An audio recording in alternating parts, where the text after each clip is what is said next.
The Believe singer wrote about her relationship with the Allman Brothers Band singer in her best-selling memoir. Cher is looking back at her second marriage and what went wrong. The singer reflected on her relationship with Gregg Allman in her best-selling book, Cher, the memoir, Part 1, and why she said, "I do," so quickly. According to the book, Cher's divorce from her ex-husband Sonny Bono was finalized in June 1975 when she had already begun dating the rocker. The now 78-year-old admitted that she had some reservations about her blossoming romance with the Allman Brothers Band singer.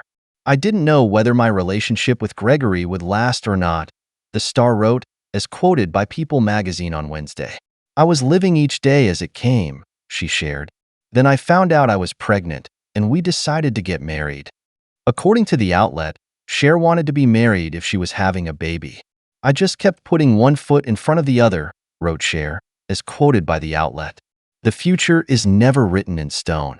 I did what I thought was the right thing to do." The book noted that Cher's sister Georgianne G. and her friend Paulette looked at the singer as if I'd gone into an alternative universe after telling them she was ready to tie the knot. In response, Cher said, "Come on, let's just do this." The outlet noted that the wedding happened days after Cher's divorce from Bono. "There was nothing romantic about our wedding day," the Oscar winner admitted. 9 days after their wedding, Cher filed to dissolve the marriage. They reconciled. The couple welcomed a son, Elijah Blue Allman, in 1976. However, they called it quits for good in 1979.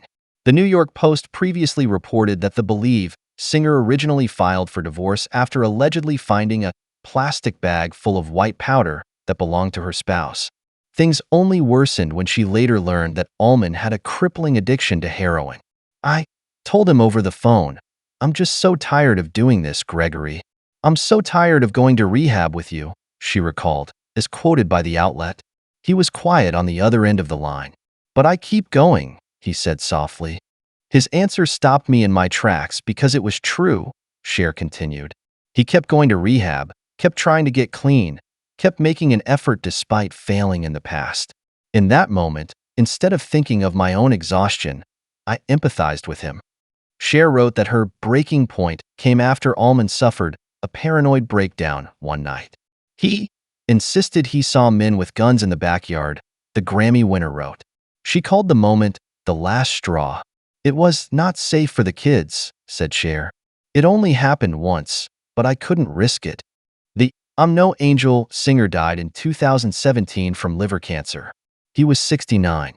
Alan Paul, author of Brothers and Sisters, the Allman Brothers Band and the inside story of the album that defined the 70s, previously told Fox News Digital that the late star never stopped loving Cher. "Gregg didn't like to talk about Cher that much," said Paul. "People took that for disliking her, having aggression toward her, or something. I don't believe that was ever the case. I think it was the opposite." Paul said that looking at their marriage, it was clear neither of them was prepared for what was to come. Gregg at the time was a full-blown drug addict, and he was struggling to overcome it, he explained. He did go in and out of rehab several times. He had periods where he was able to overcome it. He talked about that very openly. Cher, even though she had been in Hollywood and a celebrity since she was 16 to 17, was quite naive. She didn't understand what that meant. Gregg at one point, early in their relationship, says to her, "Just go home. Pretend this was a trip to Disneyland. It was fun while it lasted. Now go home," said Paul. He couldn't bring himself to tell her he was an addict. Cher is completely crushed, angry, blown away. In her mind, everything is going great. She's basically like, "What the hell's going on?" Paul alleged that Allman cried for almost an hour before he could muster up the courage to tell her, "I'm a junkie. The good news is I'm crazy mad in love with you, but the bad news is I have a problem," he told her. And unbothered, Cher allegedly said, "That's okay. We can beat that." "You don't understand," he pleaded. "I would steal your mama's TV." Paul claimed that Cher was confident it was an obstacle they could overcome together. Her reaction was like, Part 2 of Cher's memoir is scheduled to be published in 2025.